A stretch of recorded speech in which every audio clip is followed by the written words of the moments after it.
రాష్ట్రాన్ని ఇచ్చిన ఘనత కాంగ్రెస్ పార్టీది 2014లో. ఆ తర్వాత మరొక విప్లవాత్మక చరిత్రాత్మక నిర్ణయం 42% రిజర్వేషన్ స్థానిక సంస్థల్లో బీసీలకు ఇచ్చిన ఘనత మళ్ళీ కాంగ్రెస్ పార్టీదే. కాంగ్రెస్ పార్టీ ఒక మాట ఇస్తే మాట తప్పదు, నిలబెట్టుకుంటది అని చెప్పడానికి 42% రిజర్వేషన్ ఒక తార్కాణం. ఈ సామాజిక విప్లవానికి నాంది పలికే ఒక చరిత్రాత్మక ఘట్టం ఆవిష్కృతమైంది. తెలంగాణలో కాంగ్రెస్ ప్రభుత్వం, రాష్ట్ర ముఖ్యమంత్రి రేవంత్ రెడ్డి గారు, భట్టి గారు, మంత్రివర్గ సభ్యులంతా కూడా ఈ ఇచ్చిన వరాన్ని అందరం కలిసికట్టుగా సద్వినియోగం చేసుకుందామనే మాట ఈ సందర్భంగా మనవి చేస్తా ఉన్నాను. ఇంత మాత్ర కార్యక్రమానికి నాంది పలుకుతున్న ఈ సమయంలో అధికార పార్టీ రాష్ట్ర అధ్యక్షుడిగా నేనుండడం నా జీవితంలో నేను చేసుకున్న అదృష్టంగా భావిస్తా ఉన్నాను.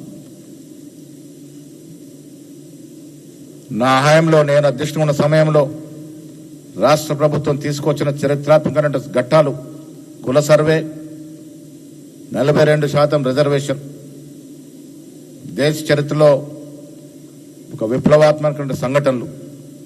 ఇలాంటి సమయంలో అధ్యక్షుడిగా ఉండే అవకాశం కలుగజేసిన ఖర్గే గారికి, సోనియా గాంధీ గారికి, రాహుల్ గాంధీ గారికి, రాష్ట్ర నాయకత్వానికి అందరూ కూడా ధన్యవాదములు.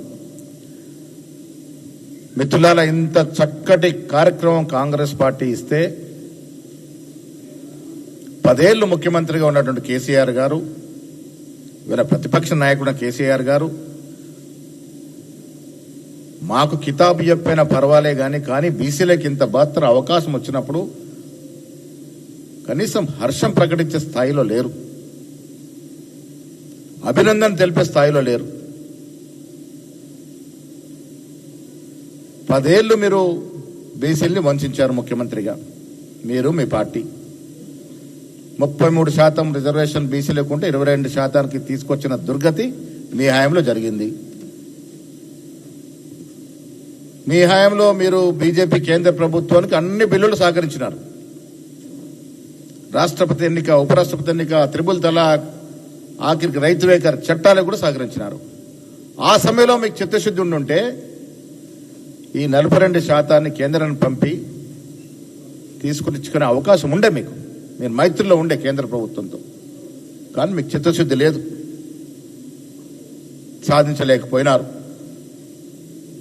ఇవాళ కాంగ్రెస్ పార్టీ ఇంత విప్లవాత్మక నిర్ణయం తీసుకుంటే కనీసం హర్షం కూడా ప్రకటించే స్థితిలో బీఆర్ఎస్ పార్టీ ఉంది. అంటే ఇంత అక్కసు, ఇంత విషము బీసీల మీద ఎందుకు? ప్రతిపక్ష నాయకుడు కనీసం కాంగ్రెస్ పార్టీ నిర్ణయం తీసుకుంది, బీసీలకు లాభం చేకూర్చే అంశం ఇది, మీ అందరికి అభినందనలను కూడా చెప్పే స్థాయిలో లేరు. ఇవాళ నాయకుడు చెప్పడు, మాజీ మంత్రులు చెప్పరు, టీఆర్ఎస్ నాయకులు ఎవరు చెప్పరు. చెప్పకపోగా అనుమానాలు వ్యక్తం చేస్తూ ఉన్నారు. అరే మీ బాధ్యత.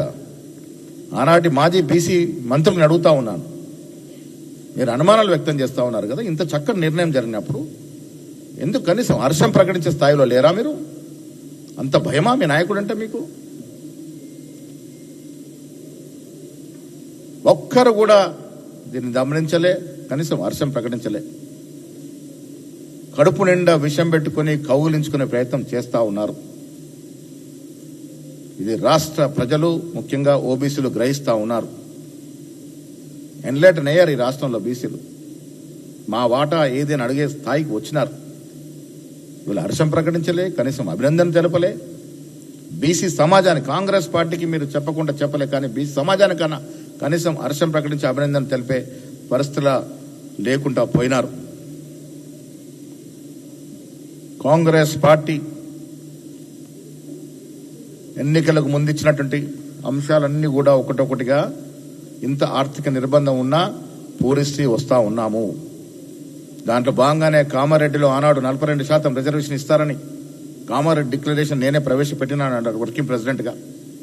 వీళ్ళ అదృష్టం నేను పీసీ అధ్యక్షుడయ్యాను. నా హయాంలో 42% ఇస్తూ ఆర్డినెన్స్ వచ్చేటువంటి స్థాయికి చేరిందంటే ఇది కాంగ్రెస్ కార్యకర్తల యొక్క సంతోషకరమైన వార్త. దీని అందరం పంచుకొని ఐకమత్యంగా ముందుకు పోవాల్సిన తరుణంలో వారి ధోరణి మాత్రం దీనికి అనుకూలంగా లేదు. మీ అందరికీ మీ ద్వారా రాష్ట్ర ప్రజానికానికి నేను విజ్ఞప్తి చేస్తా ఉన్నాను. కాంగ్రెస్ పార్టీ ఇచ్చిన ప్రతి వాగ్దానానికి కట్టుబడి ఉంది కాబట్టే ఇవాళ 42% ఓబీసీలకు చట్టసభల్లో రిజర్వేషన్ ఇచ్చే దశగా ఆర్డినెన్స్ తీసుకొచ్చి ముందుకు పోతా ఉన్నాం. ఇది బీసీలకు ఒక శుభ సూచకం. దీన్ని వాడుకొని ఉండాల్సిందిగా నేను విజ్ఞప్తి చేస్తా ఉన్నాను. 10 ఏళ్ళు అధికారంలో ఉన్న బీఆర్ఎస్ పార్టీ కనీసం 2018లో ఈ 42% రిజర్వేషన్ ఇచ్చి కేంద్రం నొప్పించుంటే కొన్ని వేల మందికి అలా బీసీలకి రాజకీయ అవకాశాలు వచ్చేవి. అది రాకుండా అడ్డుపడమే కాకుండా ఇలా కాంగ్రెస్ పార్టీ చేస్తే హర్షించాల్సింది పోయి విమర్శిస్తా ఉన్నారు. వాళ్ళ నాయకురాలు కవిత గారు అసలు ఆవిడ ఏ పార్టీలో ఉండో అర్థమవుతలేదు నాకైతే. బీఆర్ఎస్ పార్టీలో దయ్యాలు ఉన్నాయి అన్నారు. మరి ఆ దయ్యాలు బయటకు పోయినాయా? బీఆర్ఎస్ పార్టీలో ఇంకా దయ్యాలు ఉన్నాయా? ఉంటే ఆ దయ్యాల పేర్లు ఏమిటి? ఆ దయ్యాల కార్యక్రమాలు అంటే ఇప్పుడు ఎవరంట పడతా ఉన్న పిశాచులయ్యి? ఆ దయ్యాలు పిశాచులు పీడ వదిలిందా లేదా చెప్పే స్థాయిలో లేదు.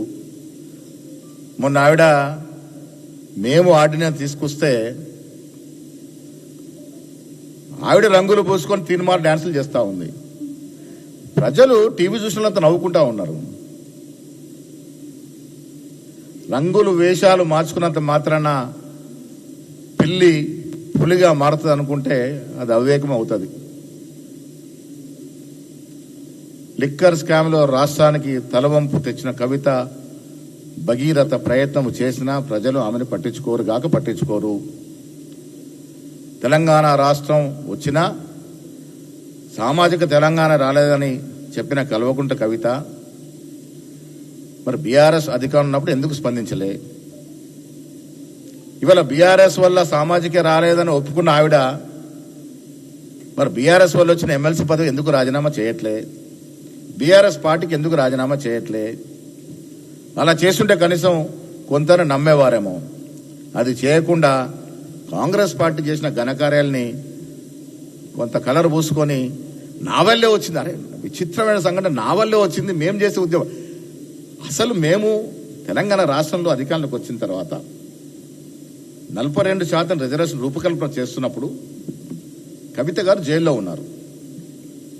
మరి ఆవిడెప్పుడు ఉద్యమం చేసే? ఆవిడ ఉద్యమం వల్ల ఇది ఎక్కడికి వచ్చే? ఎందుకు ఇంత చిన్న చేష్టలతో ప్రజలతో చులకన అవుతున్నారో నాకు అర్థం అవ్వట్లేదు. ఇది ముమ్మాటి కాంగ్రెస్ పార్టీ ఎజెండా. బీసీల పట్ల కాంగ్రెస్ పార్టీ ఛాంపియన్ మా హీరో రాహుల్ గాంధీ. రాహుల్ గాంధీ ఈ నినాదాన్ని చేతబూనాడు కాబట్టే ఆయన సైనికులమైనటువంటి రేవంత్ రెడ్డి గారు, భట్టి గారు, మేము అందరం కూడా కట్టుబడి ఉండి ఈ రాష్ట్రంలో కుల సర్వే చేశాం. 42% రిజర్వేషన్ ఇచ్చాం. ఈ సందర్భంలో రేవంత్ రెడ్డి గారికి కూడా అభినందనలు. ఒక అగ్రవర్ణ సమాజం చెందినటువంటి వ్యక్తి ఉండి కూడా కుల సర్వే చేయడం, 42% ఇలా బీసీలకు రిజర్వేషన్ ఇవ్వడం అనేది హర్షించదగ్గ విషయం. మీ ద్వారా వారికి నేను అభినందనలు తెలుపుతా ఉన్నాను. అదేవిధంగా దోహదపడిన డిప్యూటీ ముఖ్యమంత్రి గారికి, మా మంత్రులు పొన్నం ప్రభాకర్, సురేఖ, వాకిటి శ్రీయారితో పాటు మంత్రివర్గ సభ్యులందరికీ, శాసనసభ్యులకి, మండలి సభ్యులకి, పార్లమెంట్ సభ్యులందరికీ కూడా ధన్యవాదాలు. ఇదొక చరిత్రాత్మక నిర్ణయం ఇవాళ తెలంగాణలో కాంగ్రెస్ పార్టీ తీసుకుంది. ఈ నిర్ణయాన్ని అందరూ స్వాగతించాలి, కలిసికట్టుగా ముందుకు పోవాలి. ఇది కాంగ్రెస్ మార్కు.